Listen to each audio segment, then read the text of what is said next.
Jimmy Kempski, PhillyVoice.com, is going to pop on with us for as long as he can. Just give us a few minutes to kind of make sense of this all. Jimmy, how much do we know about this deal? And Nick Foles is now gone. Is that accurate? Well, they didn't waste any time.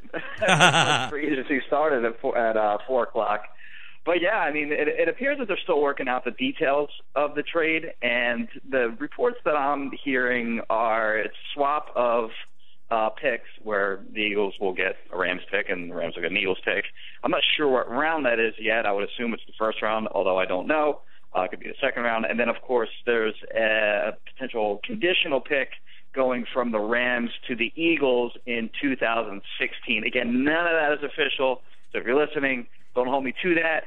Still working on getting the exact details on that. But, yeah, it looks like this deal is pretty much, done. Right. Where Foles is going to be in St. Louis and Bradford is going to come to Philadelphia. Yeah, now the obvious first question would be, do you think this means that Bradford is the quarterback here, or are they going to try to use him and move, and do you anticipate Bradford ever taking a snap here? His cap number is huge right now, and I'm not exactly. Again, I haven't researched how it works in terms of money issues in the NFL are always tricky. But his cap number for 2015, as it stood when he was with the Rams, was going to be about $16 million. So I don't know if the Eagles want that cap number for Sam Bradford on their books. So they're going to, if that cap number doesn't carry over to the Eagles, they're going to have to do something about that, because they're not carrying Sam Bradford at $16 million. So we'll see what they can do there. But certainly I don't think that this precludes them from still making a play to go up and get Marcus Mariota, especially if that that swap of picks that we think is happening is going to be in the first round, because the Rams are picking 10th, the Eagles are picking 20th, so obviously the Eagles would move up 10 spots from 20 to 10. That 10th pick overall looks a hell of a lot more appealing to a team that's drafting in that top 5 area than it would at 20. We're talking with Jimmy Kempski, PhillyVoice.com. Jimmy, you let me know when you got to run here real quick on Bradford. If he's here, it seems like he doesn't make sense. I mean, it doesn't seem like he's a right fit. So, I mean, I guess we just kind of said it. We don't anticipate him being here. But if he, in fact, stays, is he an upgrade? He has been brought up numerous times by Pat Shurmur, the Eagles' offensive coordinator, on his own. I mean, just in random press conferences. Pat Shurmur just brought up Sam Bradford, so they have history together. When they were with the Rams, he was his coach. I forget what position Shurmur had when he was with the Rams in Bradford's rookie season, but he speaks so highly of him, and like I said, he's brought him up a lot. So I know that he likes him. I know that Bradford is a player that a lot of teams around the league still like. I mean, we're talking about a guy here that was the number 1 overall pick when he came out of college. He was actually the last quarterback to get one of those enormous rookie deals that for guys drafted in the first round, and more specifically in the top in the top area of that first round.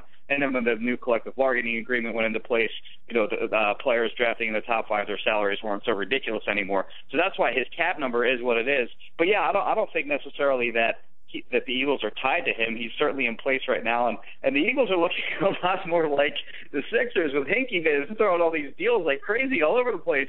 But they're certainly been really fun to cover so far this offseason. But yeah, it remains to be seen what they're going to be doing with Sam Bradford and whether he ever takes that for the Eagles. Yeah, and the McCoy deal is now official. Alonzo is an Eagle, McCoy is a Bill. Why isn't Frank Gore an Eagle?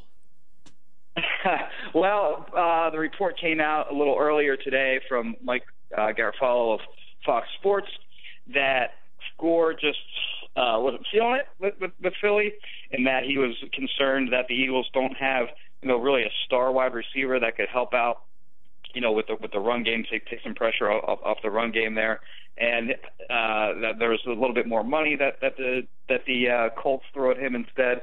But yeah, I mean, he had originally agreed to terms with the Eagles, changed his mind, and he's certainly not going to be an Eagle now. It doesn't look like it looks like he's headed to the Colts. But that's a guy who actually, when they first made that sign, or it was first reported that he was going to sign with the Eagles, I was thinking, wow, that's old. He's an old guy. Like I don't know why they would have a lot of interest in. And I looked at his numbers. It was like, holy crap, he's 8 of his last 9 seasons, he's over 1,000 yards. So he started to grow on me a little bit as a player, and then next thing I knew, he was gone. Jimmy Kempski, PhillyVoice.com. Jimmy, Macklin is gone now too. Is that a surprise to the Eagles? I mean, are they kind of blindsided by this? And now, what's their options? I don't know if they can really be blindsided by that because, teams overpay for wide receivers every free agency, and I think that's what we saw from the Chiefs this year. It's reported that he is going to be making somewhere in the ballpark of $11 million per year, which is crazy. I mean, Jeremy Maclin is certainly a good receiver, and he had a great year last year, 85 receptions, 1,300-plus yards, 10 touchdowns. The first time he's ever been over 1,000 yards. And, you look at the year that Deshaun Jackson had in 2013 where he had a career year in Chip Kelly's offense. Deshaun Jackson's gone, and Jeremy Maclin pops right in. He is a career year. So you wonder how much of it is Jeremy Maclin and how much of it is the offensive system. Don't get me wrong. Very good receiver, great hands, does a lot of good things, has decent speed, got open deep a lot of times last year, but not on the level of like a Des Bryant or Calvin Johnson or Larry Fitzgerald or guys like that. So good receiver, but no way is worth $11 million. So when the Chiefs threw that kind of money at him, I don't think there was any way that the Eagles were going to match that. All right, Maxwell here. Williams goes to Seattle. Did the Eagles significantly upgrade with Maxwell over Williams? I think they did. Maxwell is a player that I think a lot of concerns that fans have are that, well, he had a lot of help with, Richard Sherman on the other side, and then, of course, those safeties on the back end with Earl Thomas and Cam Chancellor gets a lot of help from those guys.